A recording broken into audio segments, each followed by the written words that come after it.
इंसानियत इसी को कहते हैं।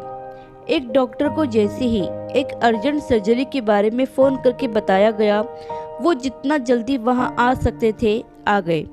वो तुरंत ही कपड़े बदलकर ऑपरेशन थिएटर की ओर बढ़े। डॉक्टर को वहां उस लड़के के पिता दिखाई दिए जिसका इलाज होना था। पिता डॉक्टर को देखते ही भड़क उठे और चिल्लाने लगे, आखिर इतनी देर तक कहाँ थे आप? क्या आपको पता नहीं कि मेरे बच्चे की जिंदगी खतरे में है? क्या आपकी कोई जिम्मेदारी नहीं बनती? आपका कोई कर्तव्य है या नहीं? डॉक्टर ने हल्की सी मुस्कुराहट के साथ कहा, मुझे माफ कीजिए, मैं हॉस्पिटल में नहीं था। मुझे जैसे ही पता लगा, जितनी जल्दी हो सका मैं आ गया। अब आप शांत हो जाइए, गुस्से से कुछ नहीं होगा। ये सुनकर पिता का गुस्सा और चढ़ गया।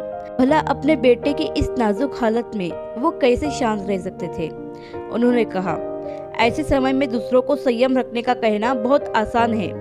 आपको क्या पता मेरे मन में क्या चल रहा है? अगर आपका बेटा इस तरह मर रहा होता, क्या आप इतनी देर करते? यदि आपका बेटा मर जाए अभी, तो क्या आप शांत रहोगे? कहिए। डॉक्टर ने स्थिति को भांपा और कहा, किसी की मौत और जिंदगी ईश्वर के हाथ में है।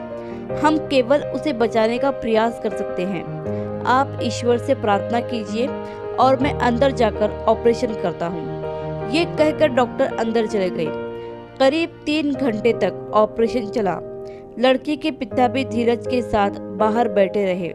ऑपरेशन के बाद जैसे ही डॉक्टर बाहर निकले, वे मुस्कुराते हुए सीधे पिता के पास गए और उन्हें कहा, ईश्वर का बहुत ही आशीर्वाद है, आपका बेटा अब ठीक है। अब आपको जो भी सवाल पूछना हो पीछे आ रही नर्स से पूछ लीजिएगा। ये कहकर वो जल्दी से चले गए।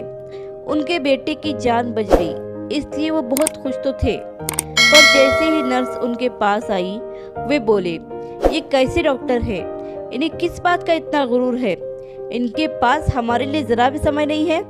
तब नर्स ने उन्हें बताया कि ये वही डॉक्टर है जिसके बेटे के साथ आपके बेटे का एक्सीडेंट हो गया था और उस दुर्घटना में इनके बेटे की मृत्यु हो गई।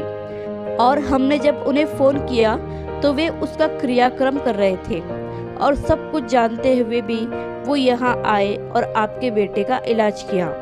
यह सुनते ही उस लड़के के पिता की आंखों में आंसू आ गए। आशा करती हूँ कि कहानी आपको पसंद आई होगी।